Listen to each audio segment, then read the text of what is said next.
보실 본문의 말씀은 이사야 52장 1절에서 12절까지의 말씀입니다. 좋은 소식이라는 제목으로 우리 오늘 말씀 함께 살펴보겠습니다. 이사야 52장은 좋은 소식에 관한 내용입니다. 특히 이사야 52장 7절 찬양으로 만들어질 만큼 너무너무 유명한 구절입니다. 한번 보시죠. 좋은 소식을 전하며 평화를 공포하며 복된 소식을 가져오며 구원을 공포하며 시온을 향하여 이르기를 내 하나님이 통치하신다 하는 자의 산을 넘는 발이 어찌 그리 아름다운가. 찬양으로 있죠. 복음 들고 산을 넘는 자들의 발길 아름답도다 평화 전하며 복된 소식을 외치네 주 다스리시네. 바로 이 찬양이 여기 이사야 52장에서 나왔습니다. 이사야 52장은 우리에게 정말 너무너무 복된 소식, 구원의 소식, 우리에게 알려주고 있습니다. 이 기쁜 소식을 우리가 복음이라 그러죠. 복음. 좋은 소식, 기쁜 소식, 복된 소식, 굿뉴스입니다. 이사야 52장은 복음에 대한 내용입니다. 자, 그런데 이때 중요한 것은 이 복음은 모든 사람들에게 기쁜 소식이 되는 것은 아닙니다. 어떤 사람들에게만 복음이 되는지 이제 오늘 본문의 말씀을 통해서 우리 함께 살펴보도록 하겠습니다. 1절의 말씀 보십시오. 시온이여 깰지어다 내 힘을 낼지어다 거룩한 성 예루살렘이여 내 아름다운 옷을 입을지어다. 지금 이사야 선지자가 이 말씀을 할 때 예루살렘은 아직 망하지 않았습니다. 심지어 예루살렘은 지금 아주 잘 살고 있습니다. 히스기야 왕 시절에 주신 예언의 말씀입니다. 그러니까 지금 히스기야 왕 시절에 아름다운 옷을 입고 잘 살고 있는 백성들에게는 이 말씀이 기쁜 소식이 안 되는 거죠. 아니 내가 지금 좋은 옷을 입고 아름다운 옷을 입고 잘 살고 있는데 그런데 나보고 아름다운 옷을 입으라? 뭐 아름다운 옷 까짓 거 입지. 나 좋은 옷 많은데. 기쁜 소식이 안 되는 겁니다. 그러나 지금 내가 원수의 종노릇하고 있고 포로가 되었다면 환경이 바뀐다면 이건 이제 기쁜 소식이 되겠죠.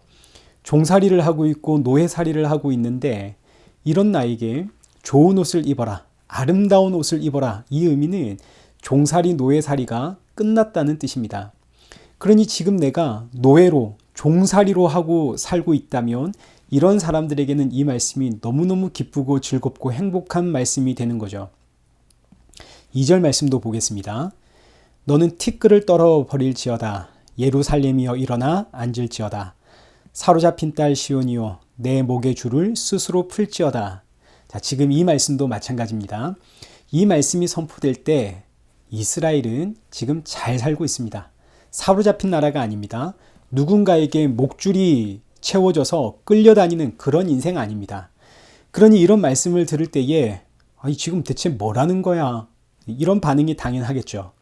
그러나 반면에 지금 내가 원수에 사로잡혀서 그 원수의 손에 의해서 목줄이 채워져 그 원수에게 끌려다니고 있다면 이 소식은 너무너무 기쁜 소식이 되는 겁니다.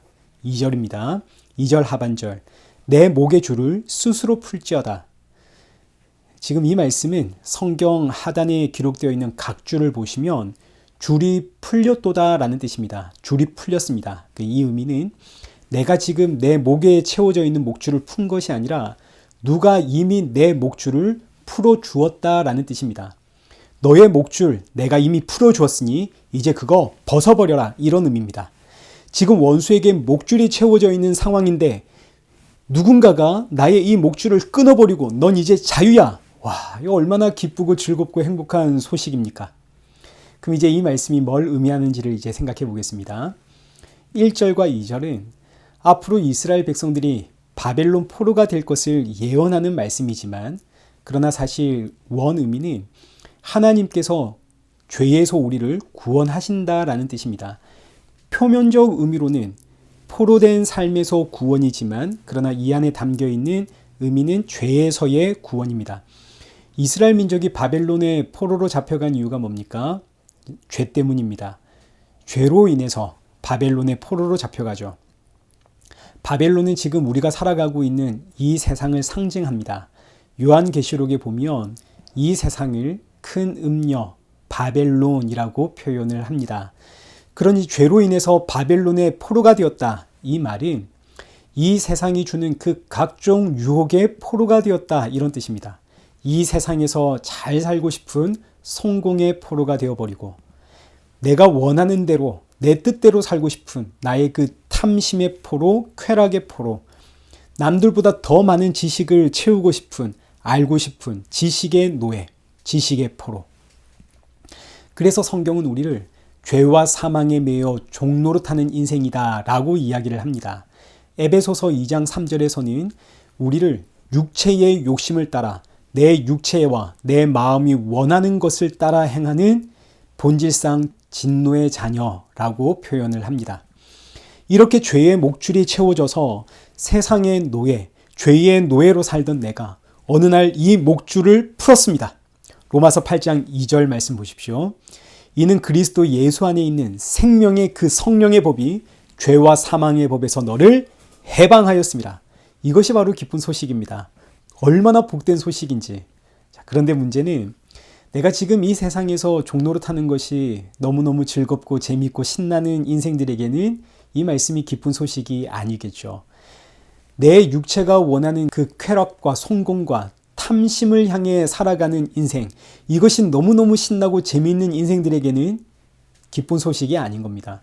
오직 내가 죄의 노예요, 세상의 노예요, 나는 본질상 진노의 자녀구나, 이 사실을 아는 자들에게만 이 말씀은 너무너무 복된 기쁨의 복음이 되는 겁니다.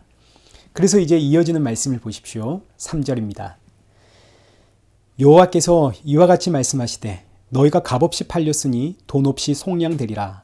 여기서 값없이 팔렸다 이 의미는 원수들이 나를 종으로 노예로 학대하면서도 그에 대한 대가는 지불하지 않더라 이런 뜻입니다.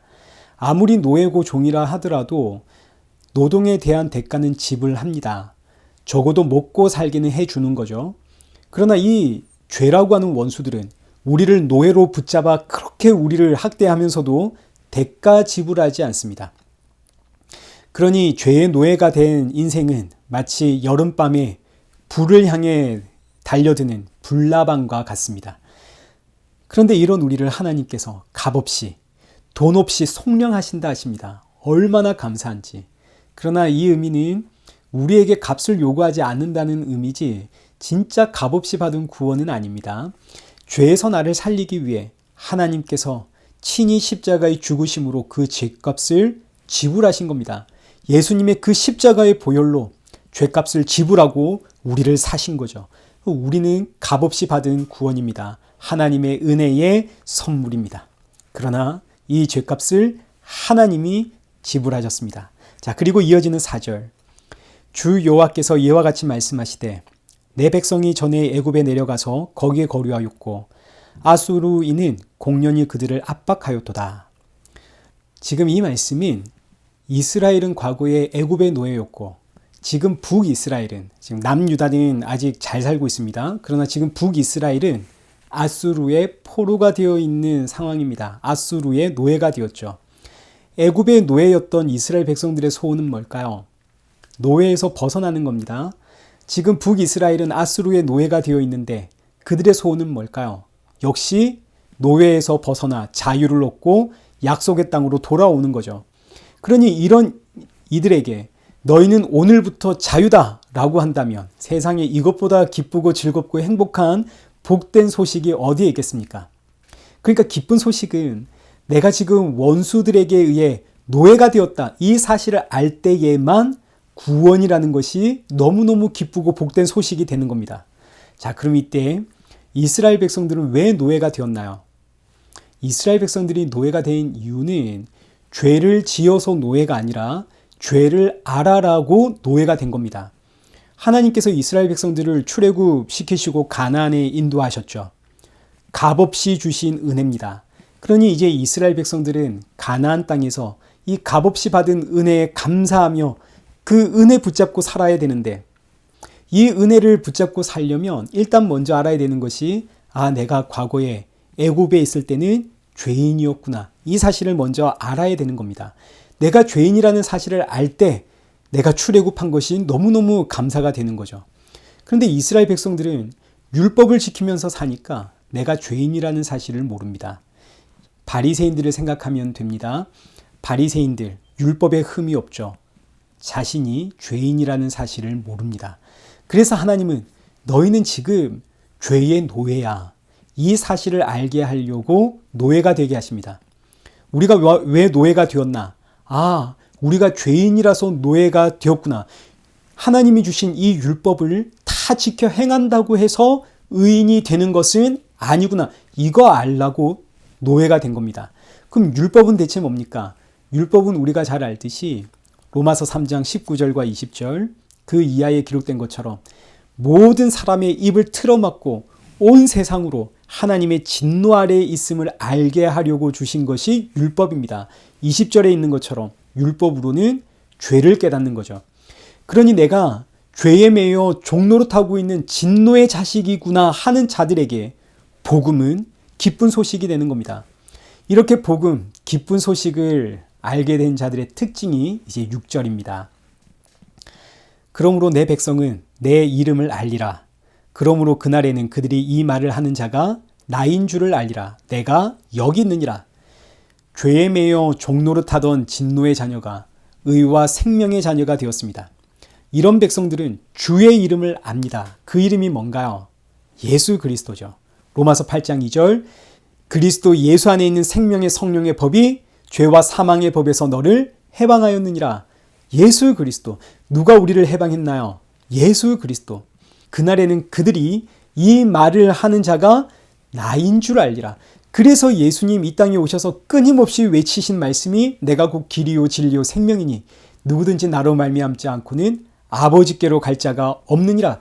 예수님이 바로 너와 나의 천지의 창조주이신 하나님이라는 사실을 이들이 알게 되는 겁니다. 그날에는 이 말을 하는 자가 나인 줄 알리라. 예수님이 바로 하나님이라는 이야기죠. 그래서 로마서 10장 13절 누구든지 주의 이름을 부르는 자는 구원을 받으리라. 예수님을 아는 자, 예수님의 그 이름을 부르는 자는 구원을 받습니다. 그날에 구원받은 주의 백성들은 주의 이름을 압니다. 자, 그리고 이어지는 말씀 7절. 좋은 소식을 전하며 평화를 공포하며 복된 소식을 가져오며 구원을 공포하며 시온을 향하여 이르기를 내 하나님이 통치하신다 하는 자의 산을 넘는 발이 어찌 그리 아름다운가? 누구의 이야기인가요? 산을 넘으며 복음의 소식을 전하는 분, 평화를 외치고 복된 소식, 구원을 외치시는 분, 죄와 사망에 매인 이들을 의와 생명과 거룩으로 불러내시는 분, 누구의 이야기인가요? 예수님의 이야기죠. 그래서 다음 주에 살펴볼 이사야 53장에서는 너와 나를 구원하기 위해 십자가에 죽으신 그 하나님의 어린 양, 예수 그리스도의 모습이 보다 분명하게 명확하게 등장을 하게 되어집니다. 말씀을 맺겠습니다. 11절입니다.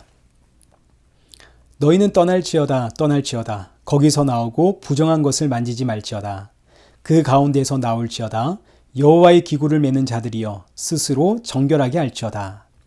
하나님께서 우리를 향해 죄에서 떠나라 하십니다. 부정한 것을 만지지 마라 하십니다.